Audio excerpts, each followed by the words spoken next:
بسم اللہ الرحمن الرحیم۔ ظہر کے بعد ایک آیت کا یہ وظیفہ کر لے، صرف ایک دن کا وظیفہ ہے۔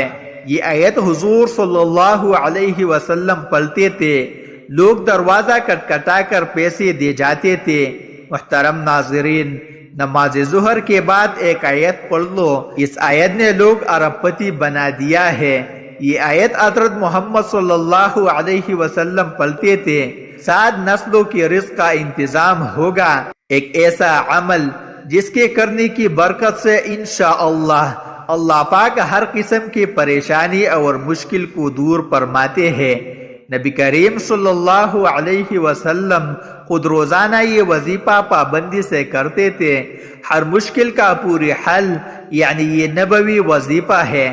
اس عمل سے متعلق ایک راوی کہتے ہیں کہ ہم نے رسول اللہ صلی اللہ علیہ وسلم سے کہا، یا رسول اللہ صلی اللہ علیہ وسلم، کیا ہم اس کو سیکھ نہ لیں؟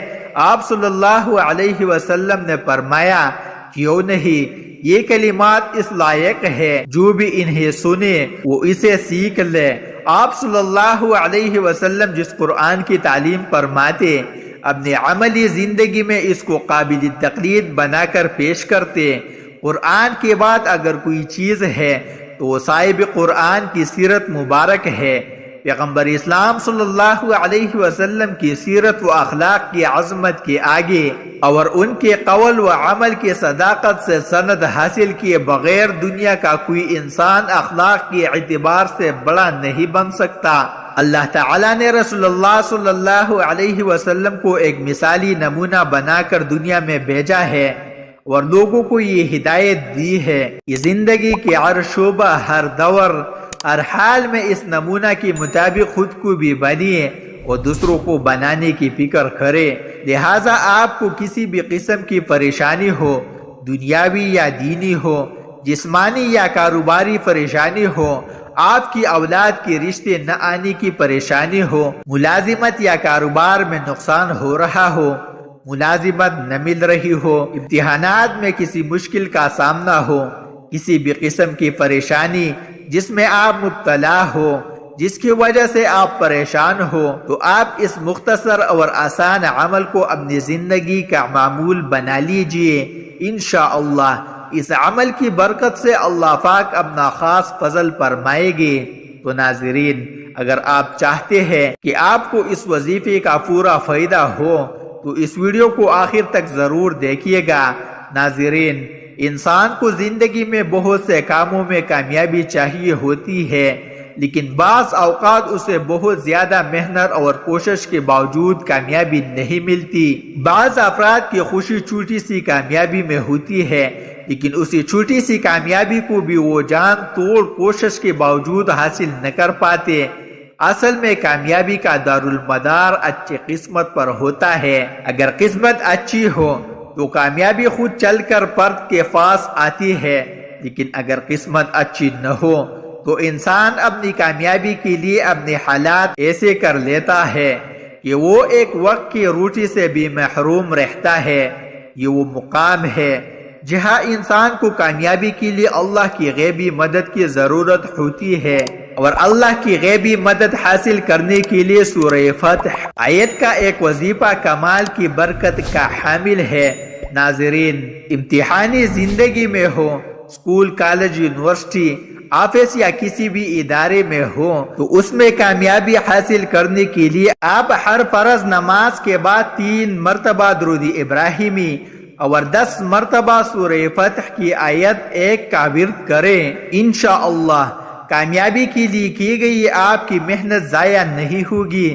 اگر آپ کا امتحان ہو چکا ہے اور نتائج آنا باقی ہے تو اس کے لیے بھی آپ بیان کیا گیا وظیفہ محبت سے کریں۔ انشاءاللہ آپ کی دیے گئی امتحان کے بہتر نتائج آئے گے۔ ناظرین، امام ابن حجر مکی رحمہ اللہ بیان کرتے ہیں کہ ایک صالح شخص نے کسی کو خواب میں دیکھا اور اس سے پوچھا کہ مرنے کے بعد تیرا کیا حال ہوا؟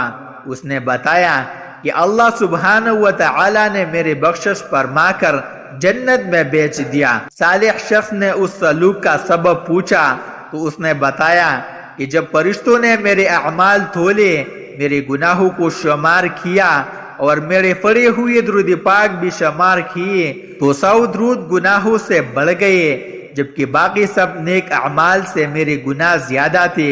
جو ہی درود پاک کا شمار بڑھ گیا تو اللہ پاک نے فرشتوں کو حکم دیا کہ اس کا حساب کتاب ختم کر دو، چونکہ اس کے درود بڑھ گئے ہیں، اس لیے اس کو سیدھا جنت میں لے جاؤ۔ امام قسطلانی رحمت اللہ علیہ اپنی کتاب المواہب الدنیحہ میں فرماتے ہیں کہ جب آدم علیہ السلام کی تخلیق کے بعد حضرت حوا علیہ السلام کی پیدائش ہو گئی تو حضرت آدم علیہ السلام نے ان کا قرب چاہا۔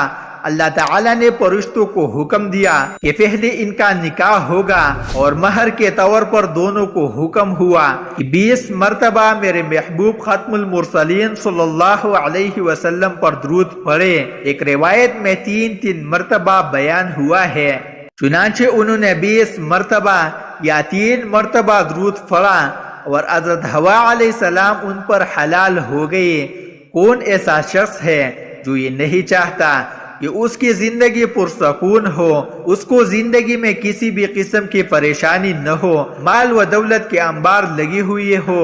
ہر وہ بندہ جس کا تعلق اسلام کے ساتھ ہے وہ اس کے علاوہ یہ بھی خواہش رکھتا ہے کہ اس کا خاتمہ ایمان پر ہو۔ یہ خواہش سب کی ہوتی ہے کہ وہ مرنے کے بعد جنت میں داخل ہو جائے، اس لیے دنیا میں کچھ محنت کرنی پڑتی ہے۔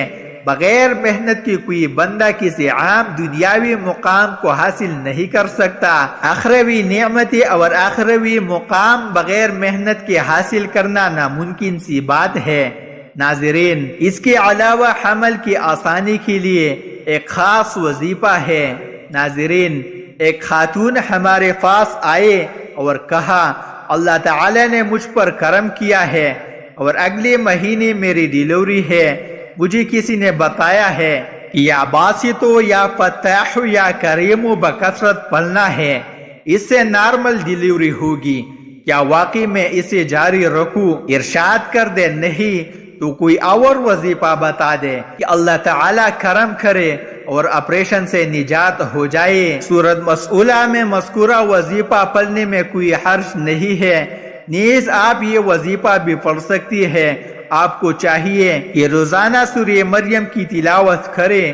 قرآن کی نزاکت کو مد نظر رکھتے ہوئے وظیفے کی طرف چلتے ہیں۔ حضرت محمد صلی اللہ علیہ وسلم کا بتایا ہوا ہے، ایک ایسا عمل بتائے گے جس عمل کے کرنے سے آپ کی زندگی میں دولت ہی دولت ہوگی، رزق کے پریشانی سے ہمیشہ کے لیے نجات ملے گی۔ آپ کو بتاتے چلے کہ اس عمل کی بدولت آپ کا خاتمہ ایمان پر ہوگا، اللہ تعالی جنت میں اعلیٰ مقام عطا فرمائے گا۔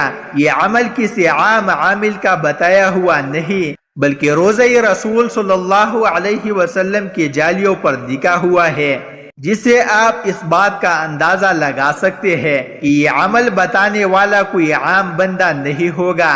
جس عمل کو روزہ رسول پر لکھا جائے وہ لکھنے والا عام انسان تو نہیں ہو سکتا۔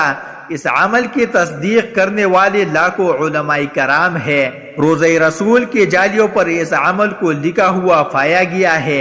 آپ نے یہ وظیفہ نماز ظہر کے بعد کرنا ہے۔ نماز ظہر ادا کرنے کے بعد باوضو حالت میں مصلی پر بیٹھ کر محمد مصطفیٰ صلی اللہ علیہ وسلم کی ذات پر 7 یا 11 بار درود پاک پڑھنا ہے۔ درود پاک ابراہیمی والا پڑھنا ہے۔